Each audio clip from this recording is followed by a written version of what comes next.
Some of the people earned 7K US dollar worth of Astar token in a month or something like that in the past. It's all about community. So project should evaluate people and project should give them the tokens. 10 years ago or 20 years ago, people can run a business in Japan and they can make big money. But Japanese economy is shrinking and we are in a global economy. If you are poor, you think that you have to do something. If you are rich, you don't think so because you can do a lot of the things without thinking about new idea. Hi everyone, welcome to Web3 Revolution. Web3 Revolution is a series of episodes exploring the next generation internet. We'll bring thinkers, builders, doers, and active participants of this exciting revolution to our show. This podcast is for education and information purposes. We will provide accurate information to the best of our knowledge, but the podcast content should not be taken as investment advice. I'm your host Hannah today, and I'm with my co-host He. Hi everyone, this is He. I'm super excited to introduce our guest. It's a very unique guest, Sota Watanabe. He is one of the most permanent entrepreneurs in Japan's Web3 world. He was served as the director at Japan's Blockchain Association, and he was also selected by Forbes 30 Under 30 Asia in 2022. He's also the founder and CEO at Astar Network, basically a gateway to the multi-chain future. And Astar Network is trying to connect multiple layer 1 blockchains to Polkadot through its technology and service. So the reason why we have Sota Watanabe in our show in one sentence is because he and his company are considered one of the pioneers in Japan's Web3 scene. In this episode, he will be talking about a variety of topics such as the Web3 landscape in Japan, NFTs development in Japan, and his thoughts on Japanese economy and culture, and his experience as someone who spoke to Japan's Prime Minister about Web3 technology and his lobbying experience. I'm really excited to kick off this conversation, and let's get started. Hello, Sota-san. Yeah, thank you very much for having me today. I'm super excited to be here. Great to have you here, Sota-san. I guess we can kick off the first question. Maybe you can introduce a little bit about yourself and your project to the audience. Got it. So, hello everyone. My name is Sota Watanabe, and I'm founder of Astar Network. And Astar Network is a multi-chain smart contract hub on Polkadot, supporting Ethereum virtual machine, WebAssembly, and developer incentive. This might be a little bit technical, so I would like to explain as easy as possible. So, blockchain is not connected yet. It is actually connected, but when I transfer asset from chain A to chain B, it takes time, right? And it is very expensive. Internet was not connected as well, neither. Let's say 20 years ago or 30 years ago. But right now it is connected. That's why we are talking each other simultaneously. So to realize Web 3.0, blockchain needed to be connected, protocol needed to be connected so that we can offer great user experiences to the users. So what we would like to do is to connect blockchains. This is like Polkadot. And Polkadot consists of relay chain and parachain. The relay chain is the heart of the Polkadot, and the parachain is the own blockchain which has own logic. And the parachain are connected to relay chain, so that parachain going to be interactive. But opportunity is that Polkadot relay chain does not support smart contract by design. So all people in a Polkadot ecosystem need a smart contract hub. And this is what we are making right now. And when it comes to smart contract, we have a two virtual machine, Ethereum virtual machine and WebAssembly. So future is WebAssembly, but Ethereum virtual machine is super important right now, given that a lot of the people are developing on the top of EVM. So we are supporting both and supporting the transition from EVM to WebAssembly. Yeah, this is what we are working on right now. Amazing. And I guess, after you introduce your project in general, I kind of want to zoom out and see the entire Web3 environment or the landscape in Japan. And I know last month the Japanese government gave a green light to a new policy that plans to develop and expand the Web3 environment in the entire country, including the use of cryptocurrency, non-fungible token, in NFT, and also DAOs. And you yourself has been playing a role as a lobbyist. You've been talking to, the Prime Minister of Japan. Like, can you tell us a little bit more about your effort and what kind of response you got from the government? Right. Recently, Japanese government has made Web3 as a national strategy. So I think Japanese landscape will be changed over the years. So I'm super excited to be a part of the movement. And Web3 is the significant opportunity for Japanese economy. Right? Japan was number one 30 years ago, but we completely lost in Web2 in terms of the valuation of the company. Like Google, Facebook, Microsoft, maybe Amazon, and some of the big Chinese company, Alibaba, Tencent, are dominating the internet, right? There is no Japanese company. Right now, the biggest Japanese company is Toyota, and ranking is like 40 or 50, right? So we did not have a Web2 giant. So as a national strategy, we completely lost in Web2, and it is super important for the Japanese citizen to make a great success in the Web3 space. And this is the reason why Japanese government would like to push Web 3.0. And Prime Minister Kishida is claiming new capitalism. Web3 and DAO are really suitable for new capitalism because by utilizing DAO, we can make transparent distribution and growth. So I think this is the reason why Japanese government would like to push Web 3.0. And unfortunately, Japanese entrepreneurs are not successful enough right now. So I would like to be the one of the pioneer.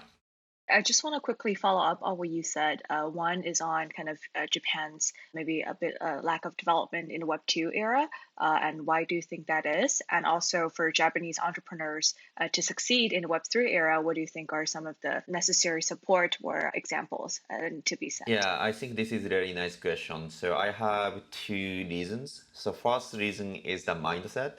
So Japanese economy is big compared to other country, but it is small compared to the global economy, right?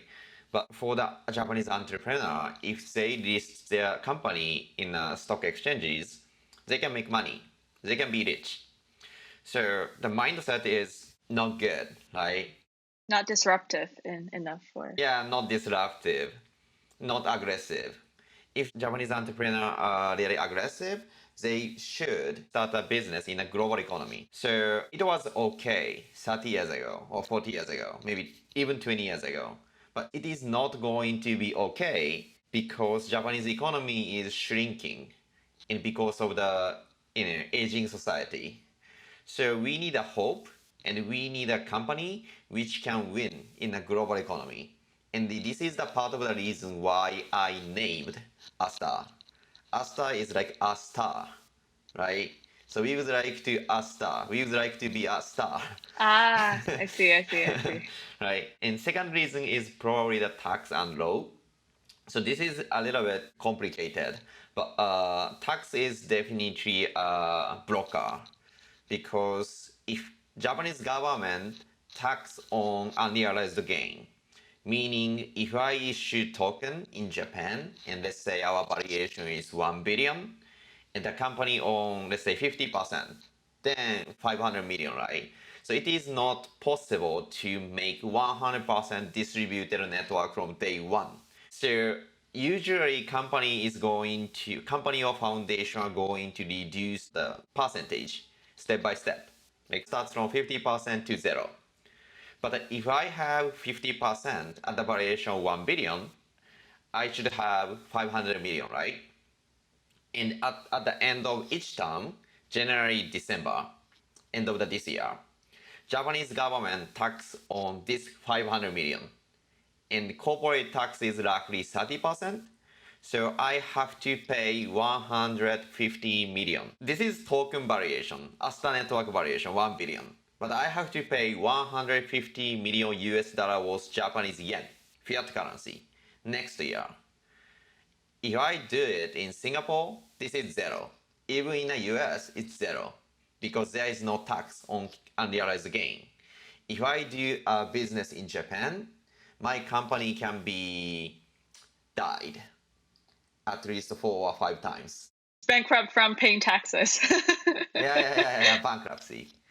So this is the reason why I moved from Japan to Singapore, and this is the reason why there is so few companies which is famous all over the world.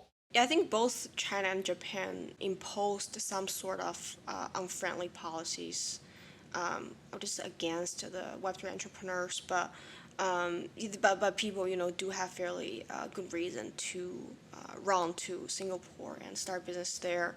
But go back to the Japanese Web3 landscape. In Japan, like I read some articles saying, even of those who work in the internet business, from young people to the Web2 entrepreneurs you just mentioned, they have fairly low interest in Web3. And on the other hand, I see a lot of like enthusiastic NFT Japanese players or holders in this space.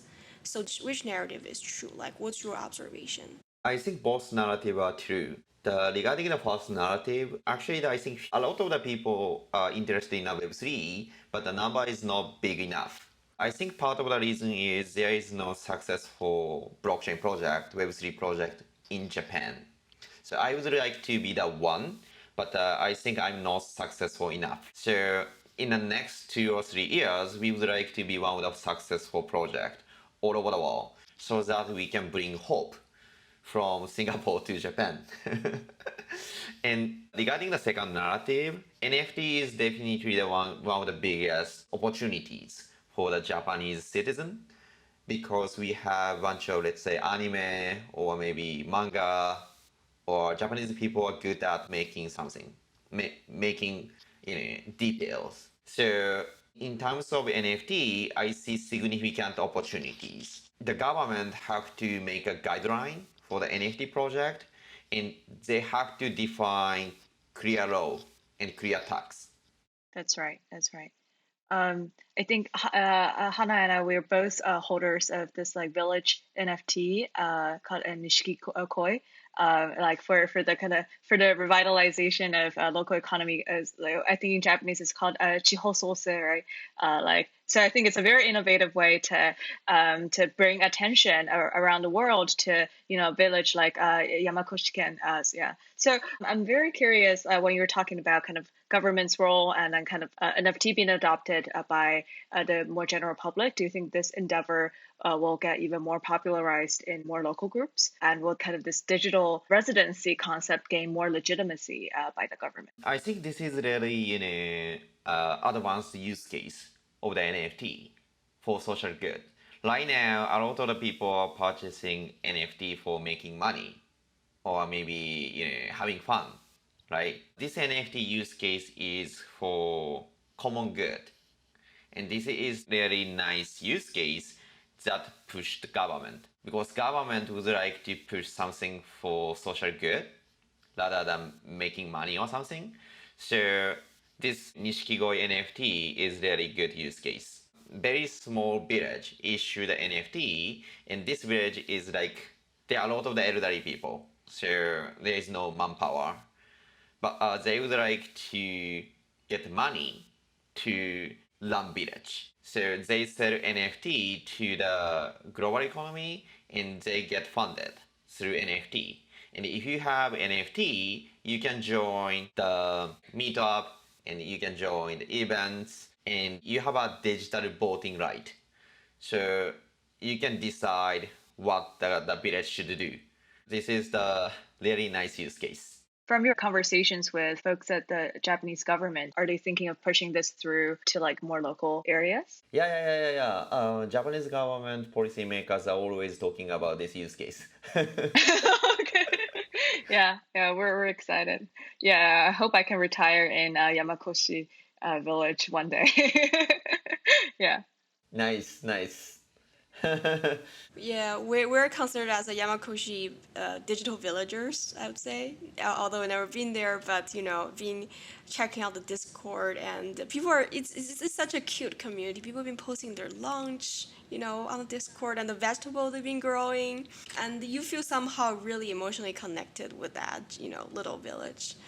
Right. Yeah. Given that Japan is the one of the fastest aging society, we should have a bunch of this kind of use cases, not only Yamakoshi village, but also other villages. So this DAO always promises alternative to some traditional corporate hierarchy culture, or the end of this office age. And the working culture in Japan could be known as rigid and hierarchical. And when we think about the Japanese corporate culture, you would think of a man wearing suits, right? Like running on the street of Tokyo. Like, do you think DAO could be perceived differently in Japan? How do you see it being adopted? I think this is a very nice question. As you mentioned, right now Japanese society has a lot of the hierarchy and people are working at the company. I recently saw a report posted by the Japanese government and which said Japanese young people has very talented skill under the age of 15. Japanese people are really talented. But once they graduate college and they join the company, their mindset gonna be really changed. People would like to retire as soon as possible, and people would like to enjoy weekends rather than weekdays. So mindset gonna be completely changed. I think decentralized autonomous organization can be adapted in the Japanese economy, given that Japan is the one of the developed country, and a lot of the people are already working at solid companies. Probably the adoption of the DAO can be slower than developing country. So right now, Astar is also sort of a DAO. We have roughly 360K addresses across the globe, and we have more than 10K community members on Discord. So we are distributing Astar token to community participants. Probably they live in a developing country in Southeast Asia, or maybe they live in Africa, or they live in the US. I don't know. But people are making money, token, by contributing to the DAO, contributing to the Astar Network. And probably their average salary is roughly $300 or maybe $700 or something like that. So this is very small amount if you are in the US or if you are in Japan. But if you live in a developing country, $300 make a huge difference. Per month or per week? Oh, sorry, per month. Per month. Okay, got it. Yeah, per month. Yeah, even $300 make a huge difference if you live in some very early stage of the developing country, right? So I think DAO or this kind of the work style can be adapted from developing country rather than the developed country. Some of the people earned 7K US dollar worth as a token in a month or something like that in the past. So I think situation will be changing and a lot of the people are going to contribute to the DAO. In terms of Japan, so the society is like fixed. People are working at the company and they are enjoying free time for the DAO. I think this is right now, but in the future, probably people are going to contribute to the multiple DAO. And some people can retire because working DAO can make more money than working at a company. And also, I feel like DAO offers more flexibility. Like you can work remotely, right? Like I think that's probably the first intermediary step to be accepted. Like people realize that you can work just at home and you can also like sleep at home. Like the work culture will be very different from like kind of just going to the office. Yeah, and for the mass adoption, I think we need toolings for DAO, or maybe tax calculation tool, or maybe contract tool, or maybe legal tool, or something like that. Because right now, working at the DAO is really heavy if you rely on the company, right? If you rely on the company can offer multiple services like tax calculation or maybe preparing for the contract or something like that, right? But if you are working at DAO, decentralized autonomous organization, no one offers this kind of the service at this moment. So we need more toolings that makes it easier for people to work at DAO. For people to first like kind of run their projects like a DAO, and also for like contributors to have the right protection, the allocation of their work through the DAO. Yeah, I would love to actually learn more. Like, how do people make like 7K USD through contributing to the Astar network? What's kind of the incentive mechanism, and what are the different contributors that you've seen in your DAO? One of the great things of the blockchain and Web3 is transparency and verifiability, right? So if you transfer the asset from A to B, this is traceable because everything is on chain. We distributed 7K US dollar worth Astar token to top ambassador who translated a lot of the article, who support other projects to make them successful, and who joined a lot of DeFi project. I think this is really interesting because if you purchase iPhone 1, and even though if you advertise iPhone 1 to 1,000 people, and 1,000 people purchase iPhone 1, nothing you can get from Apple, right? But DAO is different, everything is on chain, and it's all about the community. So project should evaluate people, and project should give them the tokens. So if people join Astar Network earlier, and if they advertise our network, maybe writing an article or maybe translating the article, whatever, like hosting meetup, they can earn token while contributing to the DAO. So this is really interesting. Project can be survived, can be flourished without centralized authority. So let's say Facebook is Meta. I would say Meta is not sustainable without Meta, I mean company. AWS is not sustainable without Amazon. Like Google Hangout is not sustainable without Google. They are running server and they are paying the cost. But Astar Network or DAO can be survived without our company. There is no company behind Bitcoin and there is no company behind Ethereum. In the long run, there is no company behind Astar, but more than thousands of people or more people join the ecosystem, and they are contributing the ecosystem based on the incentive, and they are maintaining and making the network bigger. So this is like game changer. Absolutely, and I like the Sota your interpretation of what the decentralized mean in DAO. It's less so that people are like so isolated from each other. It's really the decentralization of power from a centralized kind of a corporate or like a decision body to the community, where like you have a community governed mechanism. Even though there are core contributors, they're still organized in a like relatively decentralized way versus like the very corporatist way of organizing labor forces. Yeah, but I would say the centralization has a good point. This makes decision making faster, and this makes innovation faster. 100% decentralized ecosystem is also a nightmare. So I think decentralization, centralization is not a binary. This is like more graduation process. So we should start from centralization because let's say you started the project today, but if your project is 100% decentralized, nothing can be happen. If you start project today, you need to do something, right? So it is centralization. But in the long run, what we would like to do is to make decentralized organization step by step. So right now, centralization is good, not bad, because we can make our project faster and we can do much more things. Web3 is all about community, and if you would like to make something sustainable community or sustainable project, the community needed to be decentralized and the project needed to be decentralized. Because if I die tomorrow, our network will be shut down if it is centralized. So if you would like to make something sustainable network, the network needed to be decentralized.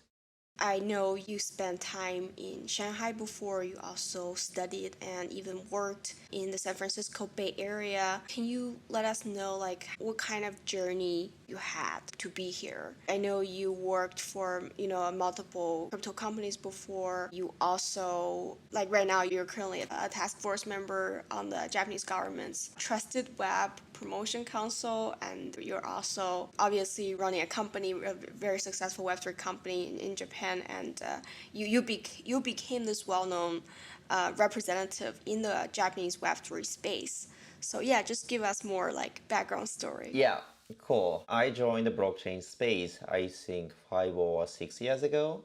And when I was reading Wired is the very famous magazine. It was all about the Wired featured blockchain itself. The title was Blockchain Changed the World. So 6 years ago. And when I read it, I think I saw the significant potential of the blockchain. Before that, I used to work at a non-profit organization in India, China, and Russia. And I saw a lot of the social problems such as disparity, discrimination, global warming, pollution, and so on. And I wanted to change this kind of the situation. To change this kind of the situation, we need IT technologies because IT is the easiest way to leverage. If you are working at non-profit organization and if you are teaching something, potentially you can change 20 people or 30 people in your class. But if you leverage IT, you can change million of people, right? And to change the world, I needed to have power. So let's say if I ask the top 10 influential people all over the world, probably more than 90% of the people says maybe politicians or maybe IT entrepreneur. Let's say Elon Musk, Zuckerberg, Jeff Bezos, Bill Gates, Biden, I don't know, Prime Minister Kishida, politicians or IT entrepreneur. So I realized that 5 years ago. But if I start internet, let's say right now, there are a bunch of the competitor. It is really tough to compete with Elon Musk from today. So they won because they started internet 20 years ago. We should work on something which can be bigger in the next 10 years or 20 years. And this is blockchain for me. So I joined the blockchain space 5 years ago, and I worked at a local company in San Francisco called Chronicle. But at that time, President Trump became a president, and the visa status gonna be a little bit dangerous for me. So yeah, tricky. I came back to Japan and I became a blockchain researcher at the University of Tokyo, and I co-founded a company called Stake Technologies. And Stake Technologies started making Astar Network back in 2019, and we became a Polkadot parachain. We raised roughly 30 million in total by Binance, Coinbase, Polychain, Crypto.com, and some of the leading legends, including Gavin Wood. And I became a task force member of the Trusted Web Council, and recently I was selected Forbes 30 under 30 in Asia. But this is still day one for me. I'm not satisfied with the current situation at all. So I'm still working very hard. What are some of your top priorities right now for Astar and beyond to reach your goal to be powerful and be able to continue change the world? Yeah. Yeah, I would like to change the world.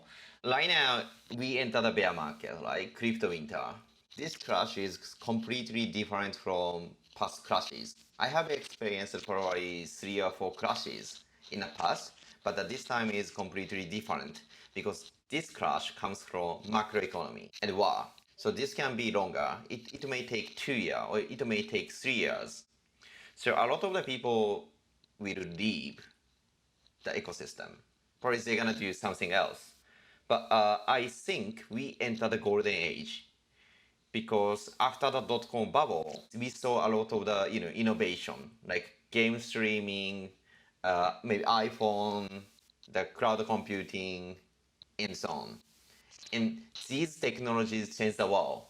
Right now, we are using AWS, Azure, iPhone, and so on, right? So we entered, it's .com bubble for crypto right now. Yeah, we are in winter, but we're gonna see a lot of the huge innovation. And this is what I'm super excited right now. And we would like to be a part of the pioneer, and we would like to be a part of this significant movement. From chatting with you and from this conversation, I think you're an extremely ambitious person and entrepreneur, and also you've been really observant of the Japanese representation of Web3 space. So I know you were in Consensus last month, and you've been attending some conferences in the US. Do you think the Japanese Web3 entrepreneurs are well represented in those conferences? What's your observation? What strikes you the most in those conferences? Still, there are few people who are going to out of the conferences from Japan. So there are actually few people at the conferences. But I think number of the people are increasing, but it's not big enough just yet. Yeah, people really needed to change the mindset. 10 years ago, 20 years ago, people can run a business in Japan and they can make big money. But Japanese economy is shrinking and we are in a global economy. So it's gonna be much harder to run a business in Japan, let's say in 2030 or 2040, in coming years. So we need to run our business in a global economy and we need a hope. So this is what I would like to make. You mentioned that I'm like humble, but this is one thing I learned from my crypto experiences. If you become arrogant, these people will be died very quickly within a month. We saw some of the example, right, in the past months. So the founders should be humble, regardless how much they earn and how much power they have. Because we would like to make sustainable and long-term business instead of the short-term business. You're clearly a rising star in the space, and also in the crypto space, a lot of young people accumulated a lot of wealth in a short amount of time. So how do you treat your current fame and reputation and the amount of resource you have? I'm a little bit stingy guy. I'm trying to make me poor because I would like to be humble and I would like to be aggressive. If you are poor, you think that you have to do something. If you are rich, you don't think so because you can do a lot of the things without thinking about new idea. So actually, I have never used business class of the airplane. I'm always working from 10 a.m. to 12 p.m. So I'm still at the office right now. So yeah, it is really important to be humble and aggressive because our company and our network is getting bigger and bigger. And right now we have 31 people in our company. I'm working hard, maybe harder than others. And that's why other people is motivated by me and they're gonna be harder. Yeah, so regardless how much money I have, I needed to be humble. And I think that sense of like kind of urgency is always important, like when you're starting a project and growing it, especially both like the broader sense, the market is volatile, and also in the space, a lot of like projects are coming out. So great to hear that. It is really easy to stay in a crypto space under the bull market because everything is growing, right? But it's really tough to stay in a bear market because everyone is leaving and every project is dying. So it is really hard for people to stay in a bear market. But these people actually make a significant difference. And these people actually make a history. So we need a people who can stay. How's the team? I'm curious, like, how do you recruit them? And then you talked a little bit about the work culture. Like, yeah, could you share a little bit more around that? So we are making layer one blockchain, the public blockchain. So it is open, transparent, verifiable, and decentralized, right? All information are public in our team except for salary.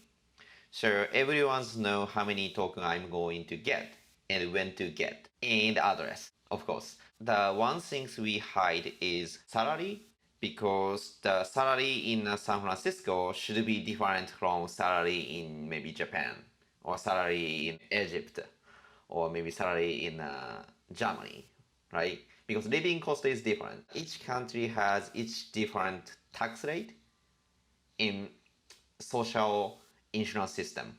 So we only hide salary, but except for salaries, everything is public.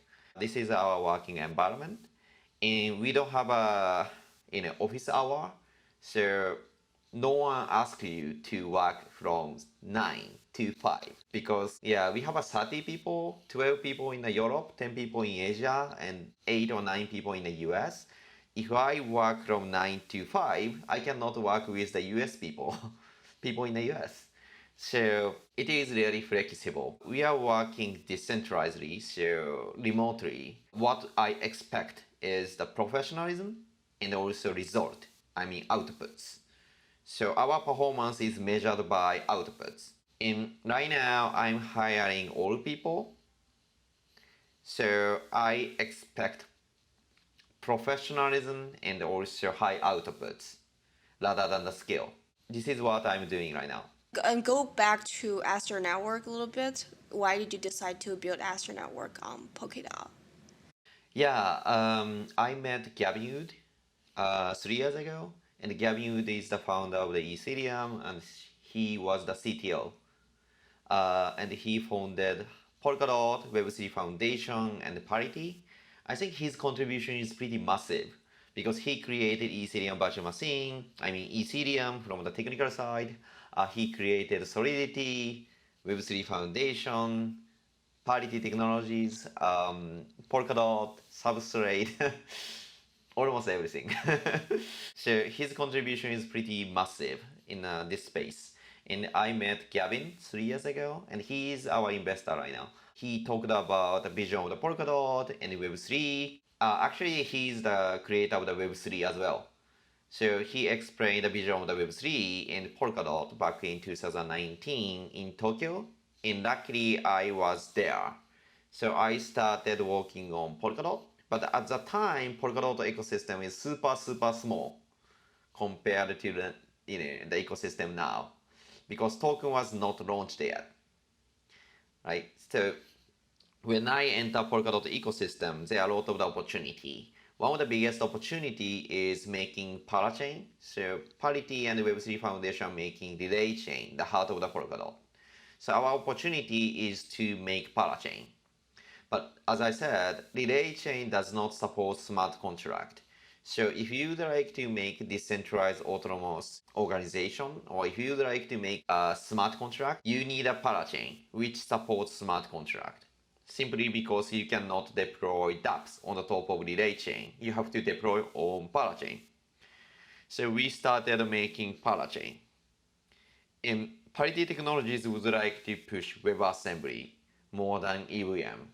EVM was created by Gavin Wood, but Gavin thinks that WebAssembly is going to be the future of the smart contract. EVM has very opinionated design because this comes from Bitcoin script. And Bitcoin does not support smart contract. So smart contract on EVM is pretty limited. And WebAssembly is developed by big companies like Google, Facebook, Microsoft, and so on. WebAssembly is more suitable for smart contract development. And supporting WebAssembly means unlocking Web3 for Web2 people. So we would like to support and we would like to push WebAssembly. But EVM is very important smart contract virtual machine right now. So we support both EVM and WebAssembly at the same time and make them interoperable. This is our challenge. So I think Astar is one of the leading Polkadot parachain right now. So we would like to push the innovation of the Web3 and we would like to push Polkadot. I know Shinden network is the kind of the sister network of Astar. Could you also talk a little bit about that? Yeah, of course. So Polkadot ecosystem has two networks, Polkadot and Kusama. Kusama is Canary network. So this is not testnet. It's not untestnet because Kusama has economical value. I think Polkadot is one of the most complicated blockchain. So Web3 Foundation wanted to test it out in a small commercial environment. And this is the reason why the foundation deployed Kusama. And we need a smart contract parachain for Kusama as well. because this is the small environment of the Polkadot. So we created a Shiden, and the Shiden is for Kusama parachain, and Astar is for Polkadot parachain. So Polkadot is more than 10 times bigger than Kusama, and this is the main environment.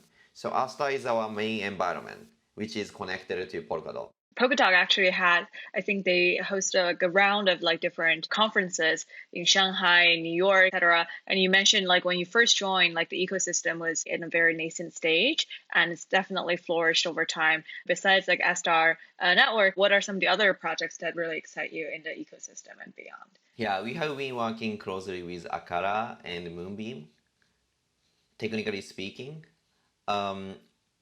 Akara is the DeFi chain which has Polkadot native stablecoin called AUSD. And Moonbeam is also a smart contract hub, and they are making Ethereum compatible parachain. So they are making Ethereum on the top of Polkadot. So we have been working with Akara and Moonbeam, and we are leading the ecosystem. So we needed to make synergies, and we needed to make cross-chain use cases together in coming months or maybe in coming weeks. So this is one of the most exciting news we have right now. When it comes to Polkadot, a lot of the parachain are connected through relay chain, and we can transfer Akara token to Astar, Astar to Moonbeam. This is generally called a bridge. But in terms of Polkadot, this bridge is trustless, so there is no hacking risk. But we saw a lot of the hacking in the past regarding the trusted EVM bridge, like a Harmony or maybe Ronin network. Yeah, single hack can destroy entire network, so there are significant risks on bridges. But in terms of Polkadot, this is trustless, so there is no hacking risk. So this is a significant difference between Polkadot and other EVM bridge. Hacking has been extremely prevalent and probably getting more attention now that we're in a bear market. People are not making money and they're losing a lot of value through these hacking incidents. So definitely something we should watch out for. There's the Polkadot ecosystem, and there's other layer 1, layer 2 ecosystems out there. But I think that the general reflection, a lot of the Web3 builders are thinking is how do we onboard more users into the space, right? That burden falls on more maybe end user friendly dApps or some other entry points. So I'm curious to hear your thoughts. How do you think about this problem? I know you're working on something that's relatively more developer facing, but in terms of onboarding more end users, what will be some of the opportunities? I think we need more user-friendly DApp, right? So Stepn was one of the examples. They had a significant success in the Japanese market because they can purchase NFT without technical knowledge. If you download app on your iPhone, you can use Stepn, and you can purchase Stepn's shoes or Stepn, extra bonus or something like that by using iPhone without installing MetaMask, without installing something. And you can exchange token without understanding DEX, how DEX works, right? So we need more user-friendly dApps. This is super important because blockchain is not a web. We are not calling blockchain as a web. So web is the interface between protocol and users. So protocol is really complicated right now, and the blockchain are not connected. This is what we are working on, and we would like to connect blockchains. But at the same time, once protocol is matured, we need a dApps that bring the value to the user. So we would like to see a lot of the great dApps on the top of Astar. Yeah, it can be gamify, or it can be NFT project, because under the bear market, DeFi is super tough. So we would like to have more gaming solution, or maybe we needed to have more NFT solution, and so on. And we are really looking for talented entrepreneur who can make it happen. Can you, for those of us who want to learn more about Web3 in Japan or the future of, even metaverse in Japan, can you name us maybe 3 Web3 or metaverse project that could get traction in the future? Could be in the gaming space, it could be in the NFT space. Just to, name 3 names that make you excited. Yeah, definitely. Mask Network. Thank Yeah. you, thank you, thank you. Yeah, of course. We have some NFT and also metaverse project. Like Cosmize is building on the top of Astar, and they're making metaverse for entire Polkadot ecosystem, and driven by the Japanese founder. And another one is the Oasis. Oasis is the layer one blockchain for gaming, and they have a partnership with the big companies like Sega, Bandai Namco, and so on. So it is really important to bring strong IP to the blockchain space, and they're going to make a lot of the gaming use cases on the top of their layer one blockchain and probably metaverse as well.